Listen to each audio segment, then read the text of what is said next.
Bonjour, nous allons voir dans cette présentation ce qu'on appelle une approche sensorielle dans l'analyse urbaine. Aujourd'hui, la création et la rénovation d'un quartier nécessitent de nouvelles méthodes permettant d'affronter les enjeux urbains. Pollution, détérioration de la qualité de vie, insécurité, gaspillage des ressources, du temps et des moyens financiers. Dans cette étude, nous avons donc comme objectif, dans un premier temps, de faire un diagnostic des sites étudiés, paysager et intégration, bâtiments et vocabulaire architectural, services et commodités, transport et mobilité, etc. Et dans un second, de dégager une stratégie de remise à niveau visant l'amélioration du cadre et de la qualité de vie des habitants et des usagers et du cadre bâti par l'amélioration des équipements, services, commerces, etc. L'amélioration de l'accessibilité et du processus de mobilité et de transport, et l'amélioration du cadre paysager et environnemental, par exemple les espaces publics, les places, placettes, etc. Pour cela, nous avons donc réparti le travail en trois phases. Une phase initiale dans laquelle l'objectif est d'observer et comprendre le contexte urbain élargi dans lequel doit s'intégrer l'opération. Deuxièmement, appréhender les spécificités des sites étudiés. La phase analyse et lecture historique et paysagère, à travers donc ce qu'on appelle l'approche sensorielle ou l'analyse séquentielle et typomorphologique. Afin de mettre en exergue le processus d'évolution historique des communes étudiées, relever les éléments positifs et négatifs du paysage urbain. Troisième phase, c'est la phase de diagnostic et synthèse, donc, qui va s'achever avec l'établissement d'une analyse SWOT ou AFAM, les signes annonciateurs de l'évolution des sites étudiés sous forme d'enjeux stratégiques et identifier ce qui mérite d'être mis en valeur à travers une problématique générale. Et au final, nous allons sortir avec une proposition d'action préliminaire. L'approche sensorielle et paysagère. Dans les travaux consacrés à la ville, les approches paysagères se divisent principalement en deux courants. Le premier est celui qui préconise de partir des approches sensibles, à l'exemple de Lynch, où, dans le paysage représenté, l'image est le support d'analyse. Le deuxième courant, par contre, préconise de partir de l'objet concret pour analyser le paysage. Cependant, le paysage comme objet concret peut être considéré de différents points de vue. L'approche sensorielle, objet de cette présentation, est une méthode pragmatique qui permet de se prononcer d'une manière précise sur les différentes situations urbaines. Il s'agit donc de la méthode connue sous le nom de la méthode des 5 architectes. Voici donc une image des 5 architectes auteurs d'un livre qui s'appelle Responsive Environment. Traduit en français, en environnement réceptif, c'est ça. La méthode donc des 5 architectes consiste en l'application d'une ancienne méthode des socioconcepteurs qui vise à ramener la ville à l'échelle de l'homme, en se basant sur la perception donnée par l'usager de son environnement immédiat. Elle est venue en réponse à l'architecture moderne qui a coupé tout rapport avec le social. L'idée des 5 architectes donc est de construire un environnement qui offre à ses usagers un cadre démocratique, favorisant ainsi leur chance de communication et le degré de choix qui leur est utile et accessible. L'application de cette méthode en analyse urbaine se concrétise par la vérification d'une cascade de concepts opérationnels qui sont la perméabilité, la variété, la lisibilité, la polyvalence, la justesse visuelle, la richesse et la personnalisation. La perméabilité est une qualité conférée à un site. Elle se traduit par le nombre d'alternatives offertes à l'usager pour se déplacer d'un point A à un autre. Elle permet donc l'accessibilité dans un espace et se concrétise par la diversité d'actions et de déplacements. Cette perméabilité peut être physique et s'opère en premier lieu au niveau de l'entrée, par exemple, bâtiment ou jardin.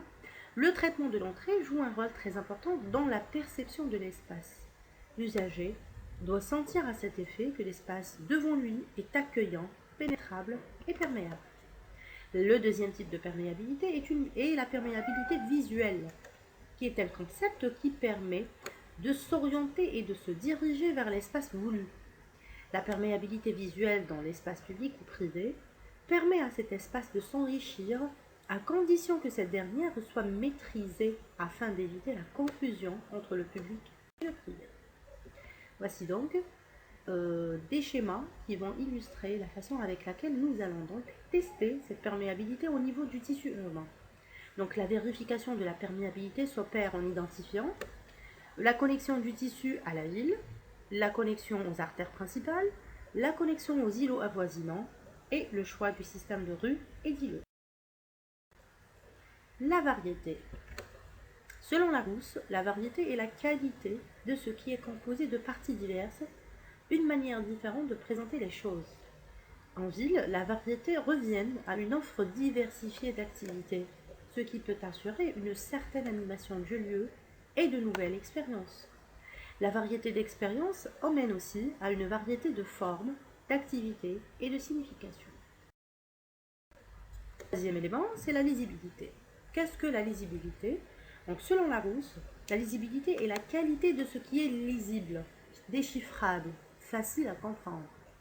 En ville, la lisibilité est la capacité d'un espace à être compréhensible, où l'usager arrive à s'orienter facilement. La lisibilité de la forme et celle de l'utilisation. Ces deux niveaux peuvent être donc appréciés séparément.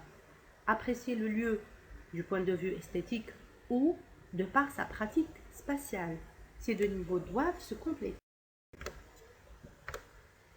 La lisibilité, par exemple, peut être mesurée dans les cités traditionnelles avant les années 30, c'est-à-dire avant l'avènement ou l'apparition du mouvement moderne en architecture. Les cités fonctionnaient bien en termes de lisibilité, car les lieux réservés au public étaient facilement identifiables. De même pour les édifices, les passants pouvant ainsi facilement lire les activités directement sur les façades des édifices. Qu'est-ce qui s'est passé après les années 30 avec l'avènement de l'architecture moderne? Donc la cité moderne n'est pas lisible, car elle s'organise suivant des règles bureaucratiques qui font que tous les grands immeubles de bureaux, les grandes compagnies d'assurance, etc., occupent une position centrale dans la cité, exprimant ainsi la puissance et le pouvoir et ignorent les besoins et les particularités socioculturelles de l'usager. Donc la lisibilité aussi, on peut la mesurer à travers l'identification des 5 éléments clés identifiés par l'approche de Lynch auparavant. Donc ces 5 éléments sont le parcours, les nœuds, les secteurs, les limites et les points de repère. Les parcours donc qui sont une portion de rue, de boulevard qui forment un itinéraire important. Les principaux d'entre eux sont souvent des voies anciennement tracées. Les nœuds qui sont donc des points de convergence de plusieurs parcours. Les secteurs ou les districts qui sont une partie du territoire urbain qui peuvent recouvrir la notion de quartier et peuvent englober donc des parcours et des nœuds. Les limites, donc, qui sont les bordures de secteurs qui annoncent leur achèvement, peuvent être des coupures dans le tissu, par exemple des parcs, des boulevards, des canals, des voies ferrées, etc. Et le 5e élément sont les points de repère, qui sont donc des éléments construits comme des bâtiments exceptionnels ou monuments, dotés d'une forme qui facilite leur identification. Le 4e élément, donc, qui est la polyvalence. Selon Larousse, la polyvalence est le caractère de ce qui est polyvalent, multivisible. En ville, la polyvalence est la capacité d'un espace à accueillir plusieurs fonctions, adaptées et gérées en fonction des circonstances. La polyvalence vise à rentabiliser un espace donné en lui offrant un éventail d'utilisations. Elle peut être à 2 échelles, à grande échelle, changement et flexibilité urbaine, ou à petite échelle, flexibilité spatiale à l'intérieur des projets architecturaux. 5e élément, c'est la justesse visuelle. Donc, les apparences visuelles d'un site ont une grande importance sur son interprétation par le public. Le lieu possède une qualité appelée la justesse ou l'adéquation visuelle. La recherche des signes visuels d'un site commence par le parcourir afin de repérer toutes les caractéristiques et les particularités visuelles susceptibles d'être perçues. ce que vous avez fait dans l'image mentale par exemple. Donc, comme par exemple le skyline, les rythmes verticaux et ou horizontaux, les détails de murs, matériaux, couleurs, textures, etc.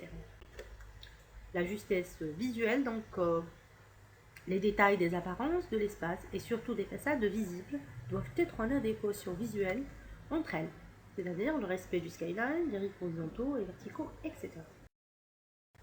Sixième élément, qui est la richesse.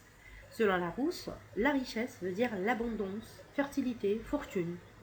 En ville, la richesse s'exprime par la variété de sensations appréciées par les utilisateurs durant leur transition de l'espace intérieur ou extérieur. Cette appréciation est liée au sens du mouvement, de l'odorat, de l'ouïe, du toucher et de la vue. Elle vise tout simplement la qualité sensorielle du lieu. Les bases donc de la richesse visuelle dépendent de la présence ou pas des contrastes visuels sur la surface observée. Les contrastes visuels dépendent aussi de l'orientation de la surface observée, du nombre d'éléments visuels présents sur cette surface, ainsi que la relation entre eux. Voici quelques photos maintenant qui illustrent cette richesse visuelle qui concerne beaucoup plus les proportions, les ouvertures, les types d'ouvertures et le rapport plein-vide dans la façade. Le dernier élément à examiner dans cette approche appelée l'approche ou la méthode des 5 architectes, c'est la personnalisation. Donc cette notion veut dire la valeur qualitative ajoutée au reste des concepts par les usagers afin de transformer un lien public ou privé pour qu'il soit responsive, c'est-à-dire c'est une forme de démarquage et d'appropriation d'un espace en lui attribuant une empreinte particulière adaptée au contexte local. Les raisons donc de cette la personnalisation d'un espace peuvent être faites pour multiples raisons, entre autres une personnalisation dite affirmative quand il s'agit d'une adaptation faite par les usagers reflétant leur goût et valeurs. Une deuxième type de personnalisation s'appelle une personnalisation réparatrice lorsqu'il s'agit de modifications apportées afin de faciliter l'accès ou l'usage d'un espace. En guise de conclusion donc, on peut dire que la méthode des 5 architectes est un modèle théorique qui nous fournit une instrumentation objective pour explorer le milieu urbain et élaborer une stratégie d'intervention, qu'elle soit urbaine ou architecturale. Cette méthode est un moyen d'analyse et de conception aussi, pouvant être appliquée à 2 échelles différentes. À l'échelle urbaine, en appliquant les 3 premiers concepts, qui sont la perméabilité, la variété et la lisibilité. À l'échelle aussi architecturale, avec les concepts de richesse, justesse visuelle, personnalisation, etc.